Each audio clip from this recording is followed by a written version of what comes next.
Assalamualaikum warahmatullahi wabarakatuh. Alhamdulillahi rabbil alamin. Wassalatu wassalamu ala asyrafil anbiya'i wal mursalin wa ala alihi wa sahbihi ajma'in. Amma ba'd. Alhamdulillah thumma alhamdulillah biiznillah dengan izin Allah Subhanahu wa taala. Allah Subhanahu Wa Taala mengizinkan kepada kita sekali lagi alhamdulillah untuk kita bertemu dalam pertemuan kita dalam program kita untuk kita mentadabbur ayat-ayat yang terdapat dalam Al-Quran. Alhamdulillah. Semua ini dengan izin Allah Subhanahu Wa Taala.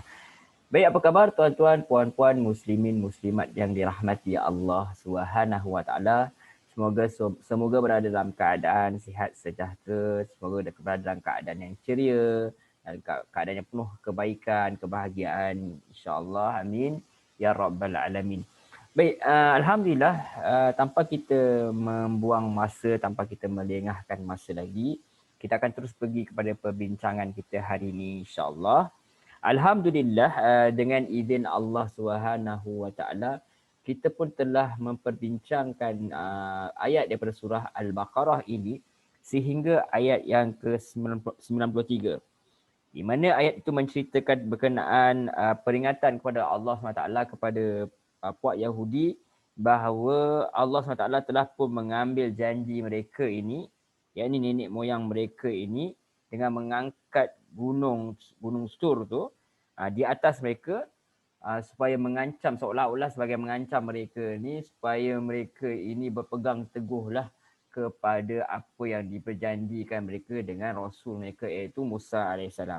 Dan orang yang membaca kitab itu sepatutnya pun yang memperakui bahawa mengikuti kitab Taurat sepatutnya terlibat sama dalam perjanjian ini walaupun mereka tidak hidup pada zaman Musa AS, seperti mana kita tidak hidup pada zaman Nabi Muhammad SAW, tapi kita bersyahadah maka kita ini telah memperakui untuk mengikut segala petunjuk yang datang daripada Allah SWT melalui lisan para nabinya dan tentu saja Nabi akhir zaman ini iaitu Rasulullah SAW.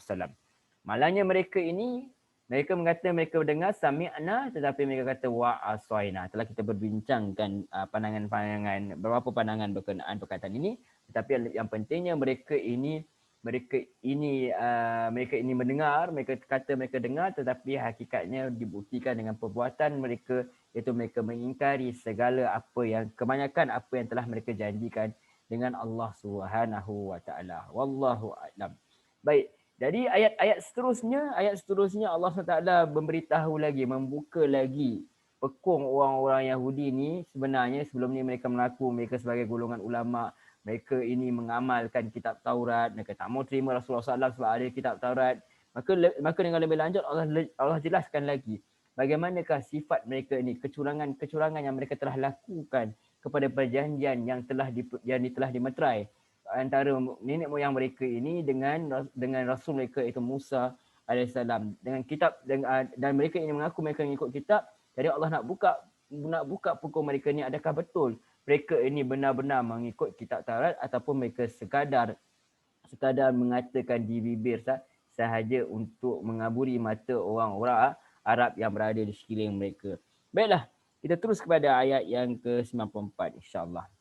A'udzu billahi minasyaitonir rajim.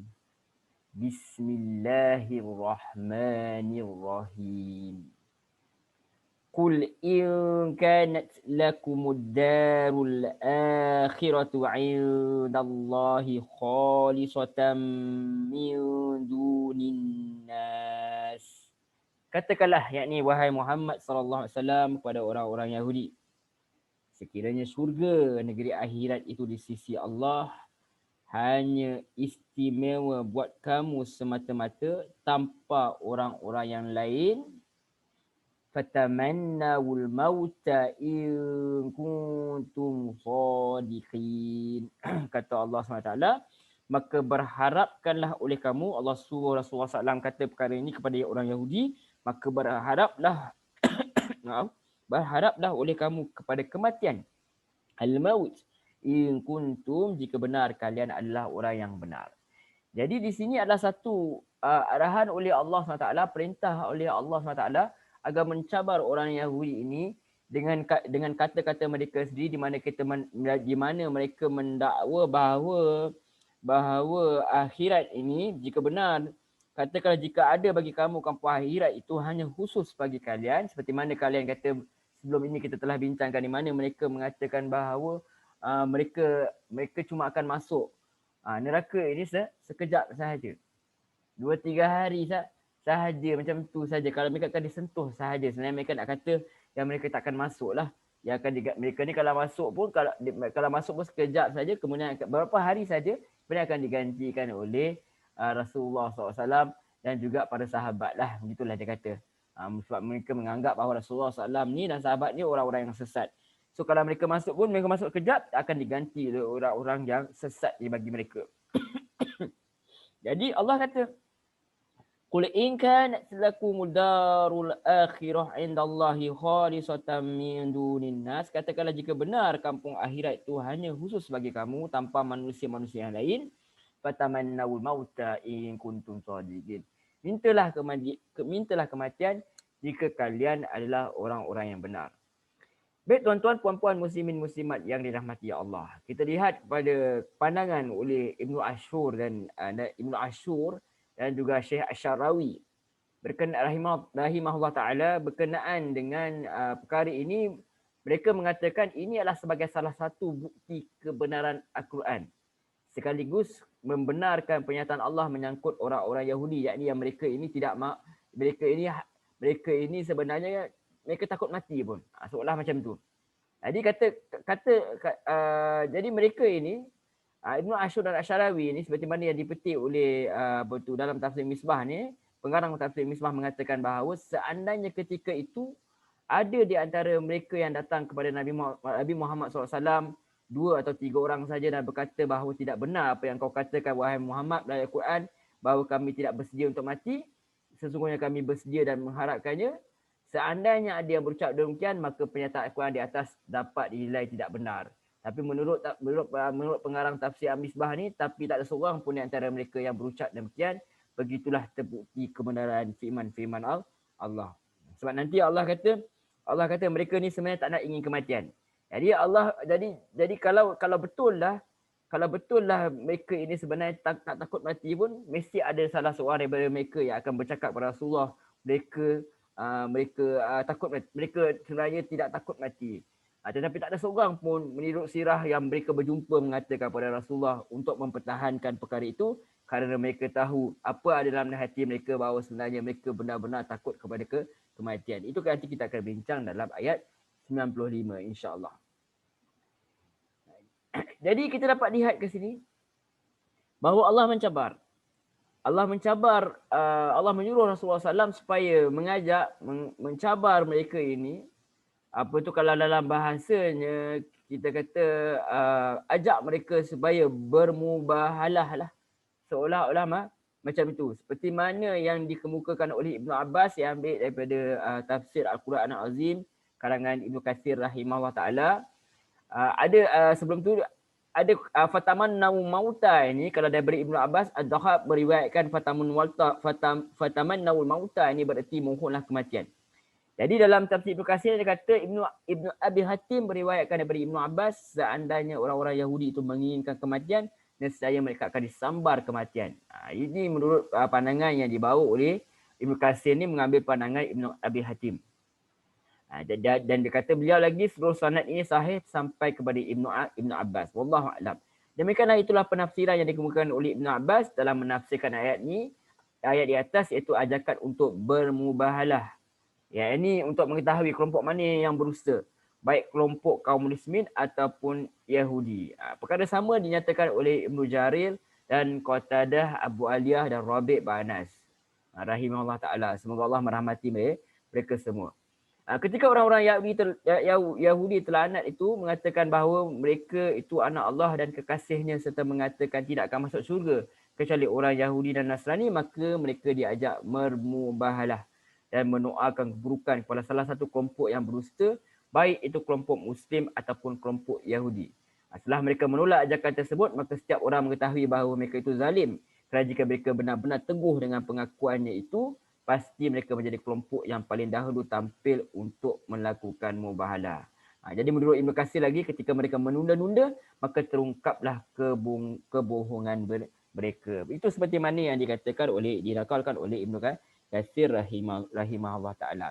Jadi kita dapat lihat bahawa apabila Allah menyuruh Rasulullah SAW mencabar mereka ini supaya mintalah kematian, maka tidak ada siapa pun berani, dan kalangan kaum Yahudi berani untuk berhujah, lawan hujah dengan Rasulullah atas perkara tersebut. Sebab tu Allah kata dalam ayat yang berikutnya, wala tajidannahum ahrasan nasi ala hayah wa minal ladzina asyraku yawaddu ahaduhum law yu'ammaru alfasanah wa ma huwa bimuzahzihi minal azabi ay yu'ammar wallahu basirun bima ya'malun. Tapi kata Allah SWT ayat 95. Tetapi mereka minta maaf sebenarnya saya terskip kali ke ayat 96. Kita pergi dulu ke ayat 95. Walay yatamannawhu abadan bima qaddamat aydihim. Yang ni ayat 95. Tadi saya terbaca ayat 96. Walay yatamannawhu abadan bima qaddamat aydihim. Tapi mereka tidak akan menginginkan kematian itu sama sekali. Kerana apa? Kerana apa yang telah dilakukan oleh tangan-tangan mereka. Wala yatamannahu abadan bima qaddamat aydihim. Wallahu alimun bizzalimin.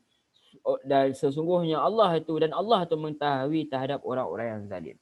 Jadi di sini saja Allah SWT memberitahu kepada kita bahawa mereka ini, orang Yahudi ini, tidak mahu.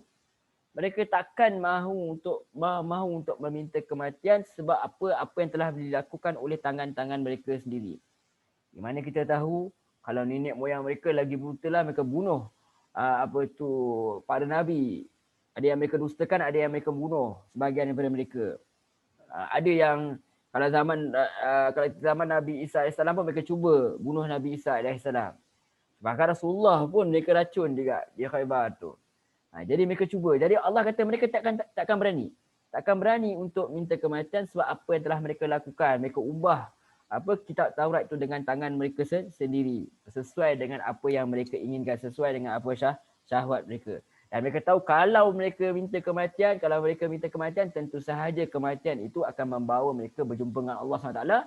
Maka mereka akan diadili, maka mereka akan dipertanggungjawabkan atas apa yang mereka buat. Mereka akan dibalas masuk ke dalam azab neraka. Jadi itu sebab mereka tidak mahukan kepada kematian. Sebab apa? Sebab atas dosa-dosa yang telah mereka lakukan. Dan Allah Maha mengetahui, kata Allah, perbuatan orang-orang yang zalim. Mereka ini Allah tahu setiap apa yang ada dalam isi hati mereka, dan Allah tahu apa yang telah mereka lakukan, dan Allah tahu apa yang akan mereka lakukan sekiranya mereka berpeluang untuk melakukannya. Itu apa? Menghancurkan agama Allah dan membunuh para Nabi dan Rasul dan membunuh Rasulullah SAW pun kalau mereka ada peluang untuk melakukannya. Wallahu a'lam.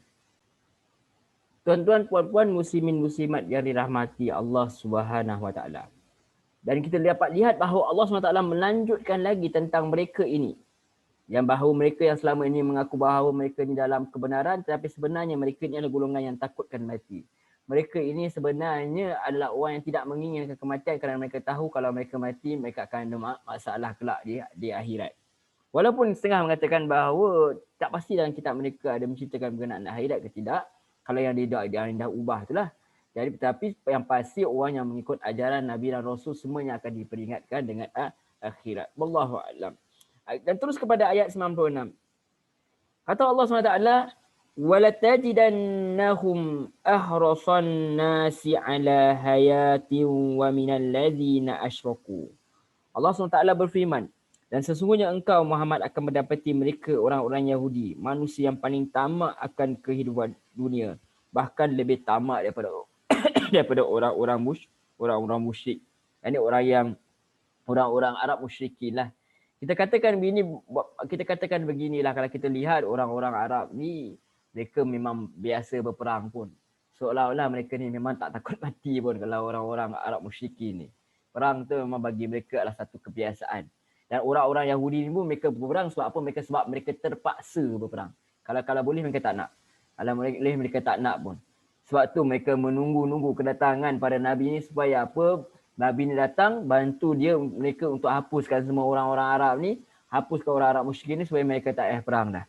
Yang itu sebab mereka berperang ni sekadar apa? Untuk mengukuhkan kedudukan mereka di Madinah. Kita lihat dalam sejarah pun dalam Quran diceritakan bahawa bila Musa alaihissalam suruh mereka berperang, mereka tak mau. Kita akan lihat apa kata mereka ni nanti dalam surah yang lain, insya-Allah nanti kan, insya-Allah dalam pertemuan yang berikutnya, dalam season-season yang berikutnya, dalam musim-musim yang berikutnya, insya-Allah bila sampai masanya nanti. Jadi Allah kata mereka ni lagi teruk. Mereka ini sebenarnya lebih tamak daripada tentang kehidupan ni, lebih dia tamak daripada orang musyrik lagi. Itu dia. Jadi Allah kata lagi, yuwaddu ahadukum law yu'ammaru alfasana. Setiap daripada mereka diberikan umur panjang 1000 tahun. Kalau boleh mereka nak tu. Mereka nak kalau boleh setiap daripada mereka nak umur sampai 1000 tahun. Wa ma huwa bimuzahzihi, dan tidaklah dia akan menjauhkan minal azabi ay yu'ammar, dari siksaan neraka, iaitu umurnya itu. Sekiranya mereka diberi umur yang panjang. Tuan-tuan teringat kepada nasyid kita lah masa kecil-kecil tu kan. Walaupun hidup 1000 tahun kan, kalau tak sembahyang apa gunanya. Rupanya orang-orang Yahudi ni, Allah bagi tahu mereka ni kalau boleh setiap orang nak hidup 1000 tahun. Tapi kata Allah panjang umur dia tu, padahal umur yang panjang itu tidak akan menjauhkan mereka daripada azab neraka.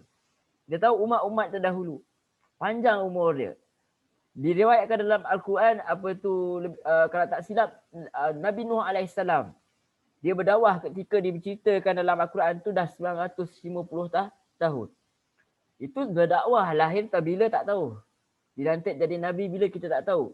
950 tahun. Maksudnya umur dia sepanjang, bermaksud umat-umat dia pun panjang umur. Tetapi umat-umat Nabi Nuh tak dapat apa pun, mereka yang menentang tetap menentang, maka mereka mendapat azab di dunia dan mereka mendapat azab kelak di akhirat. Jadi umur itu, panjang atau pendek umur itu sebenarnya adalah satu perkara yang subjektif. Ada orang hidup 90 tahun, bahkan kalau 1000 tahun pun, kalau dia tidak memperhambakan diri kepada Allah SWT, maka umur itu tidak ada nilai, tidak ada manfaat buat dia. Ada orang hidup sekejap saja. Kita lihat pada para ulama seperti Imam An-Nawawi rahimahullah ta'ala misalnya. Dia hidup lebih kurang 40 lebih macam tu saja umur dia. Tetapi lihat dia punya kitab. Berapa banyak kitab yang dia ada. Berapa banyak perbincangan dia yang menyelesaikan masalah kita pada zaman ini. Dia memberi ilmu kepada kita, meninggalkan ilmu hazanah-hazanah yang banyak sekali yang membawa manfaat kepada kita. Mudah-mudahan dengan ilmu itu menjadi amal jariah, dia akan membawa dia ke syurga kelak. Amin ya rabbal alamin. Ya itu sebenarnya. Ada orang hidup sekejap tetapi macam-macam dia boleh buat sebab apa? Ada keberkatan kepada masa dia, kepada ilmu dia, kepada kehidupannya, kerana dia memperhambakan diri kepada Allah SWT. Jadi Allah SWT kata, kalaulah andainya Allah beri 1000 tahun kepada setiap orang daripada kalian pun, maka 1000 tahun itu tidak ada manfaat bagi kalian, kerana orang zaman dulu pun dah hidup lama pun, bagi mana yang menentang Allah SWT, Allah azab di dunia lagi, ada yang Allah azab di dunia, dan tentu saja di akhirat mereka akan mendapat azab yang kekal abadi di neraka kelak. Wallahu a'lam. Jadi Allah kata wallahu basirum bima ya'malun, dan Allah itu maha melihat terhadap apa yang mereka kerjakan. Jadi Allah tahu, Allah telah lihat pun pada zaman sebelum ini pun berapa banyak umur yang Allah beri kepada mereka orang-orang terdahulu, tapi Allah lihat mereka tetap ingkar kepada Allah SWT. Bahkan pada zaman Rasulullah SAW ni, mereka sendiri telah diberi kitab. Mereka sendiri mengaku bahawa mereka ada kitab Taurat, tapi mereka tidak gunakan kitab Taurat itu untuk membuat kebaikan, untuk membuat perbaikan, pemulihan, islah kepada bangsa-bangsa Arab ni supaya mereka mengikut Allah SWT. Mereka tak buat perkara tersebut. Bahkan mereka join pun orang-orang Arab ni berperang untuk merebut kerana apa? Kerana untuk merebut, kerana untuk masalah yang berkaitan dengan kebangsaan, masalah-masalah berkaitan dengan puak-puak, kebanggaan puak, untuk mempertahankan puak-puak masing, mereka pun terlibat dalam peperangan tersebut. Mereka pun terlibat dalam perkara yang merosak tadi itu. Sebab mereka berperang bukan kerana untuk mempertahankan agama ke apa, mereka berperang untuk apa? Mempertahankan, orang-orang Arab ni mempertahankan puak masing-masing. Dan orang-orang Yahudi ni terlibat sebab untuk mengukuhkan kedudukan mereka di Madinah. Wallah Wallahu a'lam. Jadi kerja yang mereka buat itu Allah tahu kerja yang sia-sia. Bahkan mereka mereka mengubah kitab Allah itu Taurat itu dengan tangan mereka sendiri, dan mereka ubah sesuai dengan sesuai dengan keinginan mereka, syahwat mereka. Itu semua Allah lihat. Allah lihat perancangan mereka untuk menghancurkan Rasulullah SAW. Nanti later on dia akan mereka akan berpakat dengan orang-orang Arab musyrikin untuk berperang dengan Rasulullah SAW, untuk mengkhianati Rasulullah SAW. Bahkan nanti mereka juga akan letak racun dalam makanan Rasulullah SAW. Itu semua Allah ketahui. Allah lihat perkara tersebut. Wallahu basirun bima ya'malun. Dan Allah tu Maha melihat terhadap apa yang mereka kerjakan. Penglihatan Allah itu sebenarnya tidak terbatas seperti kita. Itu Allah Maha mengetahui. Allah lihat apa yang sekarang, Allah lihat apa yang telah lepas, Allah lihat apa yang akan datang. Itu ilmu Allah SWT itu sangat luas. Wallahu a'lam. Jadi seterusnya Allah melanjutkan tentang bagaimana perangai sebenar mereka ni. True colours mereka ni sebenarnya. Kalau kita katakan dalam bahasa kita ni, bahasa moden ni. Jadi, Qul man kana aduwwan li Jibril. Maaf. Katakanlah Muhammad, siapa yang menjadi musuh kepada Jibril, fa innahu nazzalahu ala qalbika biiznillah. Maka sesungguhnya dia telah menurunkannya ke dalam hatimu dengan izin Allah SWT. Musaddiqan lima baina yadayh, yang membenarkan bagi apa yang terdahulu, wa hudaw wa bushra, dan menjadi petunjuk dan memberi khabar gembira lil mukminin, bagi orang-orang yang beriman. Sudah kita lihat pula dalam ayat ni, kita dapat lihat mereka ni sebenarnya musuh pula dengan Jibril. Kenapa ya? Kita pun tertanya-tanya sebagai seorang pelajar Quran. Misalnya kalau anggaplah andailah kita ni baru baca Quran, baru tengok, rupanya ada lagi perangai yang mereka buat, iaitu mereka memusuhi Jibril. Tentu saja kita tertanya-tanya kenapa mereka memusuhi Jibril. Ini kita kena lihat kepada dalam kitab tafsir, insya-Allah.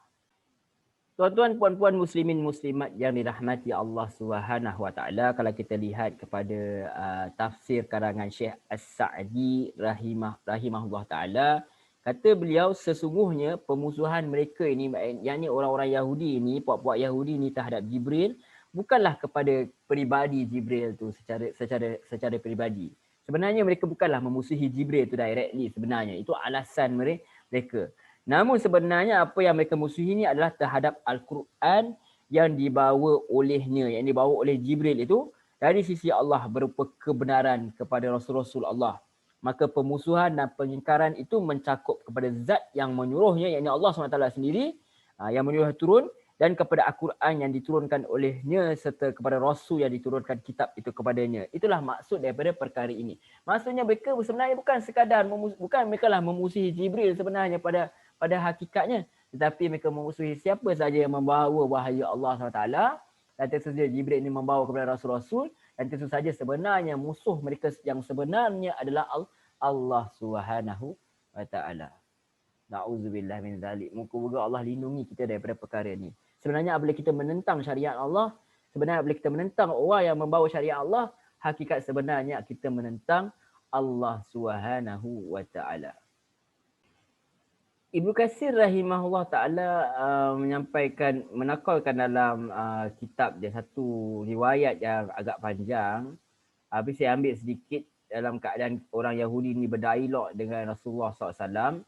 Jadi sampai kepada pertanyaan mereka tanya kepada Rasulullah SAW, sekarang beritahukan kepada kami, siapakah malaikat yang menjadi penolongmu? Ini saya katkan riwayat ini kepada sampai yang kat sini dah, sampai kepada perenggan ini. Sekarang beritahukan kepada kami, siapakah malaikat yang menjadi penolongmu? Perkara ini akan menentukan kami akan mengikutimu atau berpisah daripadamu. Maka Rasulullah SAW bersabda, sesungguhnya penolongku adalah malaikat Jibril. Dan Allah tak akan mengutus seorang Nabi pun melainkan dia sebagai penolongnya. Mereka pun jawab, inilah yang menjadikan kami berpisah daripadamu. Jika penolongmu itu selain malaikat Jibril, nescaya kami akan mengikutimu dan membenarkanmu. Kemudian beliau bertanya, apa yang menyebabkan kalian tidak mahu mempercayai? Mereka pun jawab, kerana dia adalah musuh kami. Maka Allah SWT pun mendatangkan ayat iaitu kul man kana aduwal li Jibril fa innahu nazzalahu ala qalbika bi idznillah musaddiqan lima baina yadayhi ila qawlihi law kanu ya'lamun. Katakanlah barang siapa menjadikan musuh Jibril, maka Jibril itulah menurunkannya, yakni Al-Quran, dalam hatimu, yakni hati Rasulullah SAW, dengan seizinnya. Membenarkan apa yang sebelumnya sampai firmannya kalau mereka mengetahui. Pada saat itulah mereka mendapat murka di atas muka. Al-ghadab ala ghadab. Hadis ini diriwayatkan Imam Ahmad dalam musnadnya. Wallahu a'lam. Jadi dapatlah kita ketahui bahawa yang mereka musuhi ini, mereka memusuhi Jibril ini kerana tugas Jibril ini menyampaikan wahyu-wahyu ilahi. Mereka tahu perkara tersebut. Tetapi kerana mereka tahu selama ini Jibril adalah menyampaikan wahyu-wahyu kepada ilahi. Termasuklah Musa AS. Tapi mereka memusuhi Jibril ini kerana apa? Kerana malaikat ini, kerana malaikat pembawa wahyu ini telah menyampaikan pula wahyu itu kepada Nabi Muhammad SAW. Sedangkan mereka ini sangat iri hati, dengki kepada beliau, yakni Rasulullah SAW. Maka tanpa rasa malu dan segan, mereka secara terang-terangan menyatakan pemusuhan terhadap Rasulullah SAW dan juga pemusuhan terhadap Jibril alaihissalam. Sedangkan yang mereka musuhi sebenarnya adalah Al-Quran yang dibawa oleh Rasulullah SAW, kerana mereka tak dapat terima orang Arab itu, Rasul terakhir itu datang daripada kalangan orang Arab. Dan seperti mana kita katakan tadi, musuh sebenar mereka adalah mereka sebenarnya sedang bermusuh dengan Allah SWT, kerana Allah SWT yang telah memilih Rasulullah SAW ini agar menjadi menjadi Rasul yang Nabi yang terakhir, Nabi dan Rasul yang terakhir. Wallahu a'lam. Jadi Allah SWT memberitahu lagi kepada pembaca Al-Quran pada zaman Rasulullah SAW dan juga pada zaman mana pun, Allah kata kepada kita, Allah kata kerana mereka ini bermusuh dengan Jibril, mereka ini mengatakan bahawa Allah suruh Nabi Muhammad SAW katakanlah Muhammad, siapa yang menjadi musuh kepada Jibril, fa innahu nazzalahu, maka sesungguhnya dia telah menurunkannya, ala qalbika, ke atas hatimu, biiznillah, dengan izin Allah, musaddiqan lima baina yadai, yang telah membenarkan apa yang terdahulu, wa hudan wa busyra, dan petunjuk dan memberi khabar gembira kepada lil mukminin, kepada orang-orang yang beriman. Jadi kita dapat lihat bahawa Allah Subhanahu Wa Taala mengatakan bahawa Allah Subhanahu Wa Taala lah yang telah meletakkan, yang telah menurunkan kitab kita ini, menurunkan ayat Quran ini kepada Rasulullah SAW. Yang telah menetapkan ayat-ayat di dalam hati Rasulullah SAW supaya Rasulullah SAW dapat menyampaikannya, dan ayat-ayat itu membenarkan apa yang telah diturunkan sebelum-sebelumnya dalam Taurat, dalam Injil, dalam Zabur. Jadi apa yang Rasulullah SAW bawa itu, yang ada dalam hati Rasulullah itu bukanlah rekaan bagi dia sendiri, tetapi dia adalah datang daripada Allah SWT melalui malaikat Jibril alaihissalam. Wallahu a'lam. Jadi tuan-tuan, puan-puan, muslimin, muslimat yang dirahmati Allah SWT, maka siapa sahaja yang menerima petunjuk ini, Allah SWT telah menurunkan kitab ini melalui malaikat Jibril ke dalam hatimu, ya Rasulullah SAW ini, dan juga kitab-kitab yang untuk membenarkan kitab-kitab yang terdahulu, dan siapa yang mengikut petunjuk Allah adalah orang-orang yang beriman. Dan kitab-kitab ini sebenarnya kata Allah menjadi petunjuk serta berita gembira bagi orang-orang yang beriman. Siapa yang membaca kitab-kitab ini, siapa yang mengamalkan kitab-kitab ini, maka dia akan mendapat petunjuk untuk mencapai kebaikan di dunia dan di akhirat. Dan juga dia adalah berita gembira bagi orang-orang yang beriman. Segala apa kesusahan yang mereka dapat di dunia ini, segala apa susah payah mereka beribadah kepada Allah SWT, Allah hargai perkara tersebut, dan Allah akan balas dengan sebanyak-banyak, dengan orang kata sebanyaklah Allah balas, bukan setimpal, Allah balas lebihlah lagi di atas Allah akan beri ganjaran di atas segala perhambaan yang orang-orang beriman itu telah lakukan. Itu Allah hargai. Maksudnya Allah bagi pahala di dunia lagi, dan Allah akan bagi ganjaran yang banyak sekali dan tidak dapat dibandingkannya dengan apa yang ada di dunia ini kelak di akhirat. Itu kemenangan yang paling benar sekali, yang paling nyata ialah mendapat syurga Allah SWT. Dan nikmat yang paling hebat sekali ialah kelak adalah apabila melihat wajah Allah Subhanahu Wa Taala. Wallahu a'lam. Jadi Allah SWT melanjutkan. Tadi Allah kata kitab-kitab ini Allah turunkan, Allah bagi kepada apa? Kepada Rasulullah SAW dan orang-orang sebelumnya, dan untuk membenarkan kitab-kitab terdahulu, dan dia jadi petunjuk, dia jadi berita gembira kepada orang beriman. Dan Allah lanjutkan bagaimana apa keadaan kepada orang yang kafir, yakni memusuhi Jibril itu. Maka ayat 98, man kana aduwwan lillahi wa malaikatihi wa rusulihi wa jibril wa mikal fa innallaha aduwwul lil kafirin. Dan kami, kata Allah SWT, telah menurunkan Allah kata ayat 98, barang siapa yang menjadi musuh Allah, malaikat-malaikatnya, rasul-rasulnya, Jibril dan Mikail, maka sesungguhnya Allah musuh bagi orang-orang kafir. Jadi Allah SWT jelaskan kepada kita bahawa seperti mana pada Nabi dan Rasul dalam kalangan manusia, kalau kita kufur, kita ingkar kepada salah seorang, maka kita telah kufur kepada semuanya. Maka kita jatuh kufur, terkeluar daripada Islam. Begitulah juga Allah SWT, kalaulah seseorang itu memusuhi salah satu sahaja penyampai risalah daripada kalangan malaikat, sama ada Jibril ke, Mikail ke, siapa sahaja pun, Allah SWT kata, Allah lah musuh kepada bagi orang-orang yang ingkar. Maka mereka termasuk dalam golongan orang-orang yang kafir, yang ini ingkar kepada perintah Allah SWT. Diriwayatkan kononnya bahawa mereka ini suka kepada malaikat Mikail ni. Kerana malaikat Mikail ni menurunkan hujan. Mereka tak boleh dengan malaikat Jibril ni. Sebab malaikat Jibril yang telah menyebarkan, membocorkan rahsia-rahsia mereka melalui kitab-kitab Allah ini. Jadi Allah tak kata, tak kiralah Jibril ke, Mikail ke, kalau salah seorang kalian memusuhinya, maka sesungguhnya Allah lah musuh bagi orang-orang yang kafir. Wallahu a'lam. Ayat seterusnya ringkas-ringkas, ayat 99. Walaqad anzalna ilaika ayatin bayyinat. Dan sesungguhnya benar-benar kami telah turunkan kepadamu, ya Muhammad, ayat-ayat bayyinat. Ayat-ayat yang jelas, yakni apa yang Allah turunkan ini sebenarnya boleh difahami oleh siapa sahaja yang membuka jantung hatinya untuk kebenaran. Orang Arab Badawi pun boleh faham tentang Al-Quran ini sekiranya mereka membuka pintu hati mereka. Tetapi orang yang telah rasa bahawa dalam dirinya telah penuh, seumpama gelas ini, cawan ini yang telah penuh, maka ilmu itu susah nak masuk, sebab apa? Akan melimpah keluar.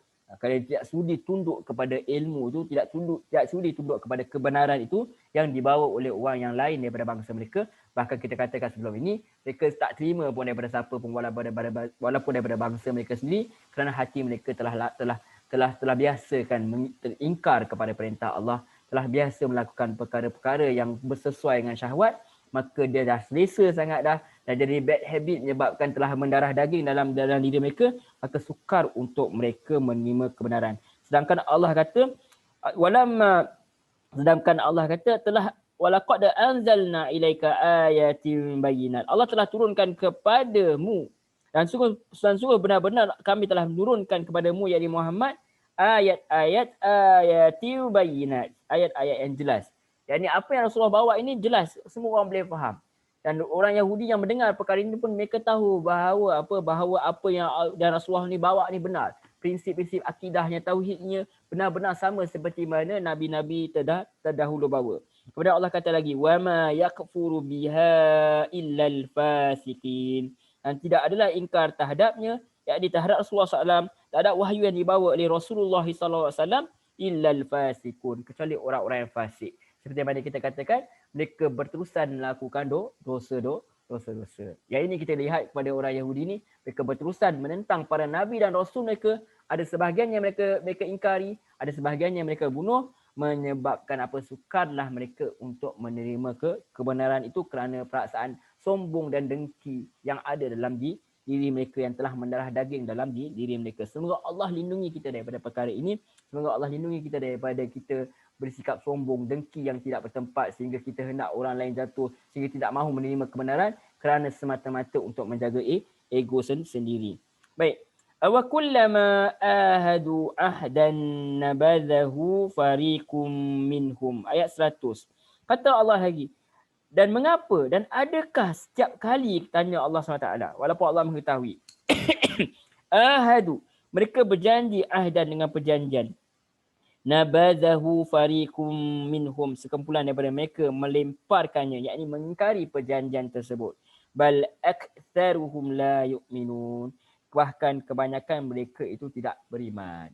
So Allah kata, adakah setiap kali datang kebenaran sedangkan kalian mengetahuinya, adakah kalian setiap kali itulah juga kalian menentangnya? Sesungguhnya kalian ini betul-betul orang yang tidak beriman. Nah itu Allah dedah kepada mereka. Sebenarnya mereka bukanlah orang yang mengikut kitab Taurat, tetapi mereka telah mengingkari kitab Taurat itu sendiri. Wallahu a'lam. Teruskan ada ayat terakhir insya-Allah yang akan kita bincangkan hari ini secara ringkas-ringkas.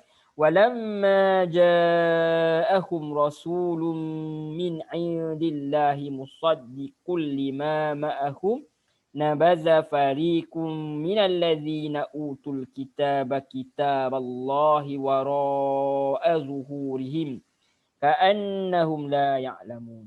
Ya Allah jelaskan lagi apa yang mereka lakukan. Dan setelah datang kepada mereka seorang Rasul, yakni Muhammad SAW, daripada Allah yang membenarkan apa yang ada pada mereka. Maksudnya Rasulullah tak ingkar pun terhadap apa yang mereka bawa. Rasulullah bukan hendak bermusuh dengan mereka. Bahkan Rasulullah nak kata bahawa aku percaya bahawa apa yang kau bawa itu sebenarnya benar-benar datang daripada Musa AS.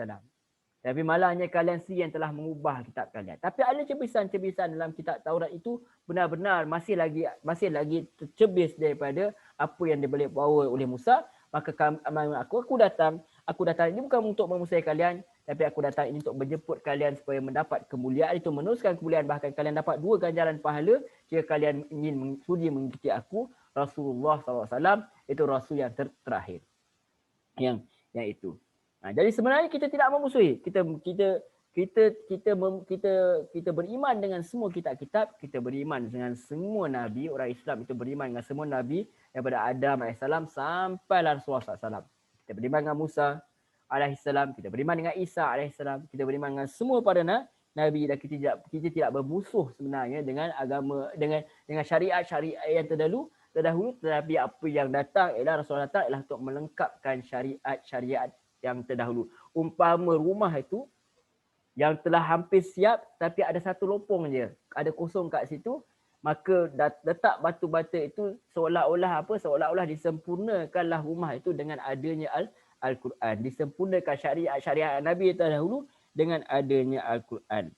Tetapi kata Allah SWT lagi, malangnya sebahagian daripada orang-orang yang diberi kitab itu melemparkan kitab Allah itu ke belakang seakan-akan mereka tidak mengetahuinya. Jadi kita dapat lihat bahawa sebenarnya kalau menurut Syekh As-Sa'di daripada ayat tentang ayat 11 ini, jadi kata beliau, maksudnya ketika Rasul yang mulia ini, yakni Muhammad SAW telah datang kepada mereka dengan membawa kitab yang agung, dengan kebenaran yang sesuai dengan apa yang ada pada mereka, sedang mereka mengaku bahawa mereka berpegang teguh kepada kitab mereka tersebut, yakni Taurat. Lalu ketika mereka mengingkari Rasul tersebut dan apa yang beliau bawa, maka nabadha fariqum minal ladzina utul kitaba kitab Allah.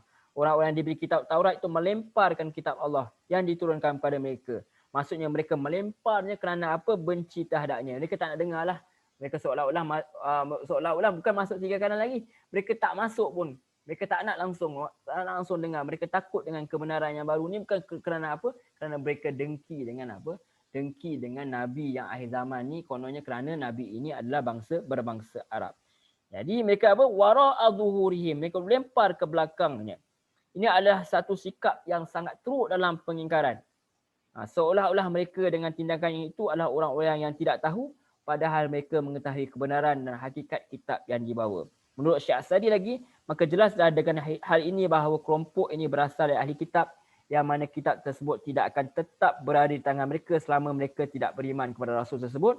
Maka kekufuran mereka kepada Nabi SAW adalah sebuah pengingkaran terhadap kitab mereka sendiri tanpa mereka sedari. Sebab antara ajaran daripada kitab itu adalah apa? Untuk tidak mensyirikkan Allah SWT, juga apa? Untuk mengikut para Nabi dan para Rasul yang datang selepas itu, terutama para Nabi yang datang pada akhir zaman nanti, di mana Allah telah jelaskan dalam kitab mereka bahawa ciri-ciri Nabi itu. Dan juga apa yang Rasulullah bawa ialah sama seperti mana yang mereka telah ada dalam kitab Taurat, perjanjian mereka dengan Allah SWT.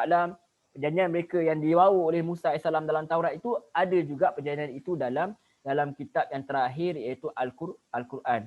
Contohnya apa? Jangan syirikkan jangan syirikkan Allah SWT, berlaku baik dengan berkata-kata baik dengan kaum kerabat, ibu bapa, semua itu diceritakan dalam Taurat. Maka perkara tersebut juga ada dalam kitab Al-Quran seperti mana yang telah kita bincangkan sebelum ini.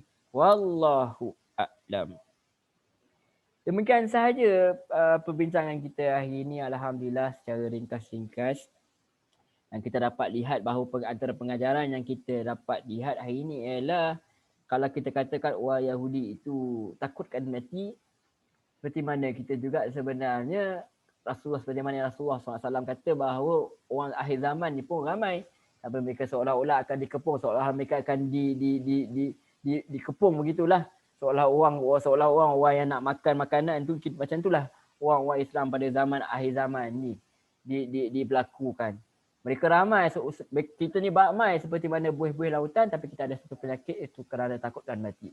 Bukan Allah SWT suruh kita minta mati berputus asa, bukan. Itu Nabi larang buat perkara tersebut. Tetapi orang Islam itu sepatutnya jadi orang yang berani menyampaikan kebenaran, walaupun di pulau, walaupun tidak disukai, berani. Itu perkara yang perlu ada pada orang-orang yang beriman, kerana tahu kalau dia mati pun kelak dia akan bertemu dengan Allah SWT. Jadi itu sebenarnya kita kena muhasabah diri kita, bukan berkenaan orang Yahudi, tetapi adalah berkenaan kita. Sebab Quran ini kepada siapa yang sudi mengambil pengajaran. Dan juga Allah SWT mengatakan lagi, siapa yang memusuhi, dalam ayatnya Allah kata siapa yang memusuhi salah satu sahaja daripada penyampai risalahnya, sama ada daripada kalangan malaikat iaitu Jibril, ataupun daripada kalangan manusia iaitu Rasulullah SAW, Isa ke siapa sahaja, maka dia sebenarnya memusuhi Allah SWT. Maka pengajaran kepada kita, kalau ada orang bawa kebenaran, dan kebenaran itu benarlah kebenaran yang hakiki, yang sesuai dengan Quran dan Sunnah, janganlah kita menolaknya kerana semata-mata kita ego, dan semata-mata kita telah ada ilmu, semata-mata kita merasakan bahawa kita tak mau kalah dengan mereka ini, menyebabkan akhirnya kita sebenarnya bukan menentang mereka, kita sebenarnya sedang menentang Allah Subhanahu Wa Taala. So hati-hati, kita buka pintu hati kita dengan kebenaran, mudah-mudahan Allah bagi kita petunjuk dan hidayah, mudah-mudahan kebenaran itu mudah masuk ke dalam jantung hati kita. Jadi demikian sahajalah pertemuan kita. Kalau ada seperti mana biasa ada salah silap, ada yang tersasul tu tuan-tuan dapat nampak, tuan-tuan detect, maka tinggalkan mana yang tersalah. Tinggalkan mana yang apa yang tak sesuai dengan yang tak sesuai dengan kebenaran, yang tak sesuai dengan Al-Quran dan Sunnah, tinggalkan perkara tersebut, ambil mana yang bermanfaat saja. Semoga Allah mengampuni dosa kita semua. Semoga Allah mengampuni dosa saya.